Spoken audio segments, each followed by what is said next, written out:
Wagwan pussies, today we're learning how to Ollie, but not just a normal Ollie. This is for someone that can already Ollie as well as someone that's going to be learning it for the first time. And I'm going to teach you not only how to do them, but how to boost them pretty much as high as you can jump. For me, that's about this high or so. I'm sure you can jump a very similar height. So with all that being said, let's get into the steps. So regardless of whether you are at in your Ollie journey so far, we're going to take your Ollies from looking like this to looking more like this. Ooh. Let me tuck the necklace away because it smacked me in the tooth. Right, so we're going to take your Ollies basically from looking like this and not being able to get them off the floor to looking more like this. Something around like knee height should be perfectly achievable by the end of this video. So enough rambling, I'm going to teach you the foot position for getting the actual height as opposed to just getting it barely off the ground. So Holes, if you come stand over here. So there's a secret to this, right? There's not really too much of a secret because I'm about to tell you it. So what you do is you have your front foot even lower down than halfway up the board, because the lower you have it down and that you can still balance, obviously it's not going to be the same for everyone, but if you can balance like this, great. If you can balance like this, great. If you balance like this, great. But I'd say ideally you want to have that front foot around the middle of the board. A good reason for this is so that when you pop, you have all the more space to lift up and then push the weight down and get it as high as possible. So the harder you pop, the more it's going to come up like this, and the lower you have your foot down, the more space you're going to have to push it up and get a high level out, and you'll end up somewhere like this. So everyone always tells you in the other tutorials, pop down, slide your foot up, and then boom, you're Ollieing. Well, it's not really that simple. They seem to neglect two massive steps. And the first one is that when you slide that foot up, you don't just slide it up and all of a sudden you're in the air, because then you'll end up with something like this.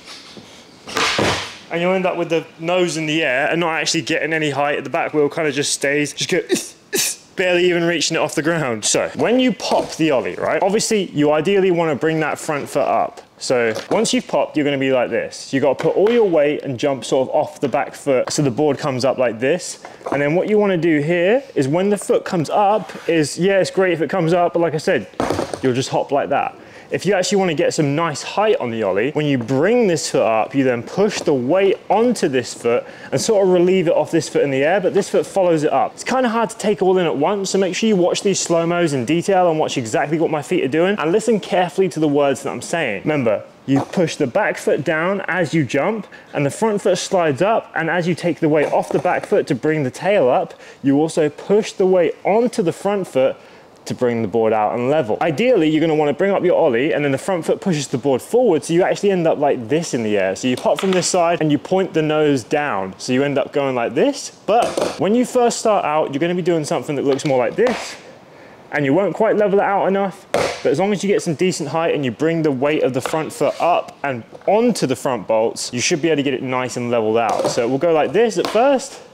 You'll get a little bit of height, not much. And then once you learn how to get that weight all the way up, bear in mind, this is something that's just going to take repetition. Do it time after time after time after time. You're not going to get it on your first try. And if you get close within the first like hour, I would say that's a big win, but it's going to be something you practice over the next few days. And even once you've got it, you want to keep doing it so that you don't lose the muscle memory. Once you've built the muscle memory, it'll become really easy. But for now, just keep practicing it as much as possible. I would say set yourself a goal of practicing maybe like, it sounds like a lot, but when you break it down into time, you could probably practice 100 of these in like 20 minutes. So maybe aim for 100 practiced and like 10 lands, maybe 5 lands every single day, and set yourself a goal and write things down because it will make it way easier to track the progress. As you jump off this foot slides up, pushes the weight on, and then you come down. But that's not the only step for getting the nice popped and boned Ollie. That's what we call it, by the way, boned. When you push the front forward, we call that boned.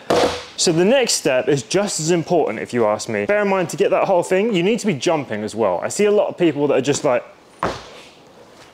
and they don't really lift their feet off the ground. Like, you're not going to get any height if you don't jump and bring your legs up. So the knees are going to want to come up to your chest. Bring them as high up as you possibly can. And this is going to sound ridiculous. You might look a bit silly at the skate park. And if you do feel self-conscious about that, try this at home. So what you're going to do is you're going to put your feet like this, quite close together. This is how you're going to practice the jump. This foot, you're going to be jumping off the toe predominantly. And that toe is going to be sitting right in the center of the tail towards the end. I see a lot of people try their Ollies with their foot flat on the board. Big mistake. You're not going to get anywhere with that. Practice your Ollie with the toe of your back foot on the tip of the tail of the board right here. Tail, nose, foot, toe, right there. Okay, got that? So now this is the tail of the board.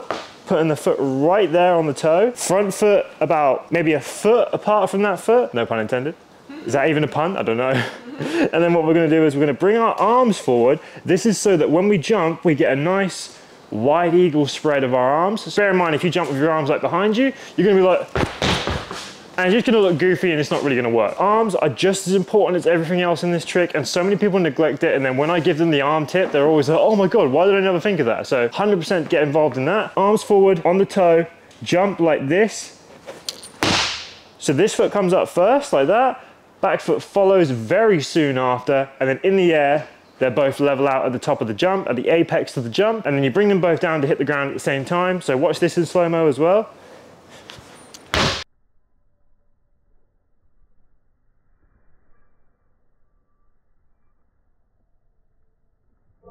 Try and land very similar to where you jumped off from. You don't want to be like this, or like this, or like this. So make sure that when you practice, you're going to be like, arms down. The higher you bring the legs up, the higher the Ollie's going to go. But remember, the front foot starts close to this foot and it ends slightly further away. So you start about a foot apart and you end about 1.5 foot apart. So you're going to look like this. Once you've focused and got that muscle memory down for the jump, you're ready to take it onto the board. And like I said, the arms are one of the most important things. They're gonna make sure you keep your balance. Think about a tightrope walker. You're not gonna keep your arms like behind you or like anywhere. You're gonna need them in the balanced position to give yourself the most optimal strategy. So remember, you jump off the back foot, it brings the nose up of the board. You put the weight onto this one and then push it down in the air. And by that point, both feet are level in the air and you should look just like that. So there's a few things that you can do to practice it outside of just doing it on the floor like this. Make sure that once you can get a bit of height, or maybe you can't quite get to that point yet and you're feeling a bit scared, because remember, when you land, you want to land with your feet spread apart so that when the board stops, you don't go and it shoots out from under you. There's a few things that you can buy if you want to practice tricks without the risk, and I've got them in my bag to show you right here. So these are a couple DLC pieces that you can pick up if you want help with the commitment. These are skate trainers. Usually these aren't really going to help many people, but if you're one of the people that is very much scared of like landing and slipping out, these might be the one for you. Or you can get soft trucks that are a very similar thing. You just take your normal trucks and wheels off. You don't have wheels on these, so they don't roll anywhere. You just put them on the bottom of the board, you ollie like that, and it works exactly the same. Or alternatively, you can put the board in the grass and practice in the grass, or put it in the concrete next to the grass, and then you can ollie from the concrete into the grass so that you get the pop off the concrete, you land nicely in the grass. I've said grass about 10 times, you'd think I was Mob Barley. So if you follow all those steps, you'll easily be able to get an ollie with a nice bit of height by the end of watching this. And then once you've got it stationary, take it to a moving platform, because moving is always going to be better. And once you learn it moving, you can then start developing way more tricks. I'm going to quickly give you a few extra tricks to practice at the end of it. These aren't going to be tutorials, just ones to try after you've mastered the ollie. And those are shove it, boneless 180 because it's nice and easy, and thirdly, double kickflip.